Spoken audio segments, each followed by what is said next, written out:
Guys, ito naman yung FlyDigi Vader 3 Pro na game controller na pwede sa PC, sa Android, tsaka Nintendo Switch. At isang nagulat ako dito na pwede kang maglaro kahit anong game. Sinubukan ko nga ito sa Mobile Legends at nagulat ako sa resulta. Mamaya sasabihin ko sa inyo kung gaano siya kaganda at kung may delay ba. So samahan nyo ako sa video ito at pag-usapan natin yung FlyDigi Vader 3 Pro kung swak ba ang controller na to sa gamer na tulad mo. At sa mga hindi pa nakasubscribe, huwag nyo kalimutan mag-subscribe sa akin channel at pindutin yung bell icon para sa mga ganitong unboxing reviews at katarantaduan sa channel na to. Okay, bago ko ipakita yung mga games na tinest natin dito sa FlyDigi Vader 3 Pro, ito yung mga presyo nila. Sa FlyDigi Vader 3 Pro na game controller natin, meron tayong 3,249 at depende yata yan kung may sales, baka mas makamura pa tayo. Sa box, meron tayong black box dito, tapos meron tayong documentation at mga QR codes to, tapos isang manual. So yung manual nito hindi siya English, puro Chinese lang yung nakalagay dyan.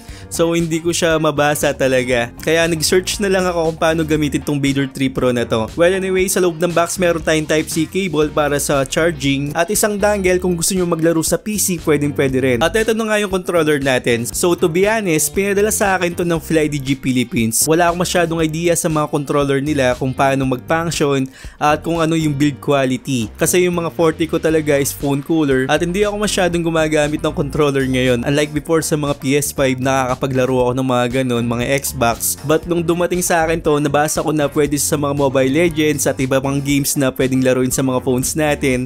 Na-curious talaga ako at nagulat ako sa build quality nito Sobrang ganda talaga ng build quality, as in talagang hindi siya pipitsugin na plastic. As in ang ganda ng mga buttons, clickable talaga. Pati yung joystick controller niya, it reminds me na PS5 na controller. Ganun siya ka-smooth at ganun siya kaganda. Then hot swappable pala yung joystick nito. Pwede nating alisin o pwede tayo magpalit ng ibang button dito. So thumbs up sa ganun. Sa mga button naman, ang ganda ng mga button niya, as in talagang ma-feel mo habang naglalaro ka. Lalong-lalo na yung mga additional buttons nito, meron tayong additional dito na C tsaka Z. It reminds me naman yung original controller ng Xbox dito. So kung mapapansin nyo yung pina-flash ko dyan, parang ganito siya. Meron siyang additional button dito sa baba. At sa likod naman, meron din tayong mga additional buttons dyan dito sa baba.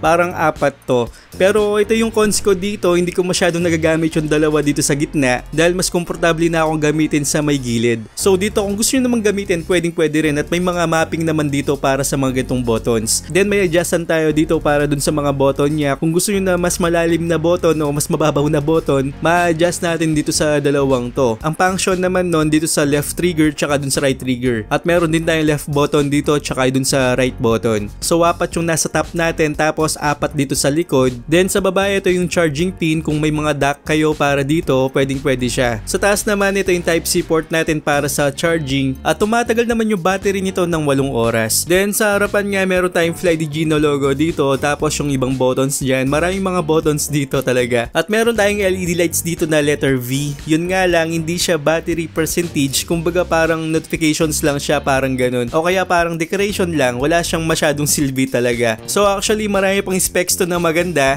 I-flash ko na lang yan dito sa screen natin para makita nyo yung mga ibang specs at hindi nyo ma-miss kung ano pa yung mga kulang sa sinabi ko. At para kung may nahanap man kayo dito sa FlyDigi Vader 3 Pro, makita nyo dyan. Pero para sa akin, mas magandang ipakita ko sa inyo at i-actual gaming natin to. So para magamit natin to sa mga Android phones, sinubukan ko kasi dito sa Realme GT Neo 5 at dinaload natin sa Play Store yung FlyDigi Game Center. So kapag na-download nyo na yan, i-connect lang natin. Tapos yung nasa gitna dito sa controller natin o yung may icon na Bluetooth dyan, itapat lang natin dyan, tapos punta tayo sa applications at i-connect natin tong Vader 3 Pro na FlyDigi. At meron naman tutorial siya dun sa phone kung paano gawin yon. So dito sa applications, makikita natin kung ilang battery percentage niya, tapos may mga games na supported dyan. Kung gusto nyo mag-add ng mga ibang games nyo na wala dito, pwede pa tayo mag-add dyan, like yung mga Far Cry 84, Asphalt 9 at marami pang iba. As in talagang pwede. So sinubukan ko nga to sa Mobile Legends at kailangan yung i-open to dito sa FlyDigi na applications niya para magamit nga natin yung ginawa nating mapping. So dito kung anong i-map nyo, dapat maging kabisado nyo. Kung sa umpisa medyo nahihirapan ako,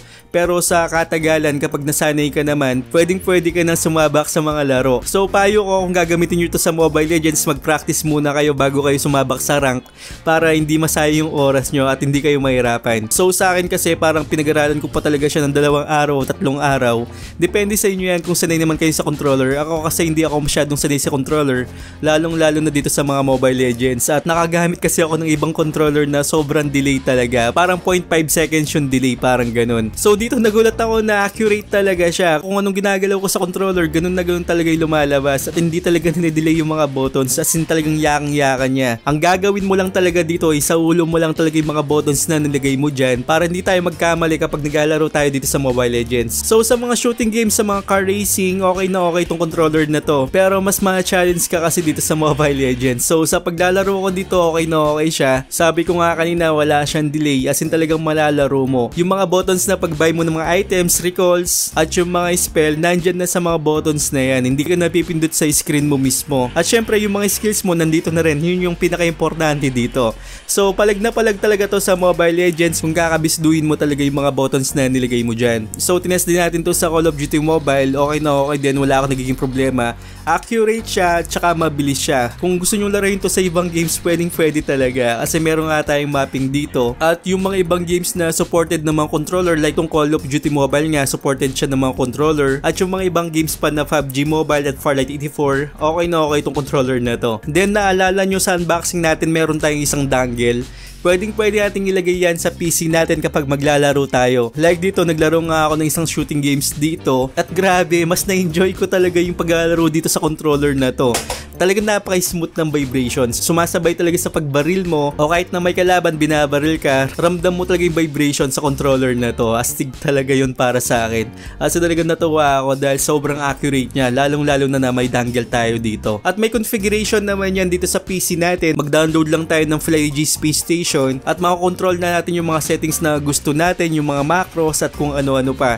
Pati yung vibration nito na sobrang ganda talaga. So marami talaga mga settings to, paglaruan nyo na lang. Kayo nang bahalang maglaro dito kung anong mga settings na nababagay sa inyo o nababagay sa laro nyo. Ito naman yung mga cons ko dito sa controller na to, as in talaga maganda naman talaga siyang hawakan. Although yung mga additional na button dito sa baba medyo tinatamahan ko at minsan na hindi mo talaga masadya na tamahan siya.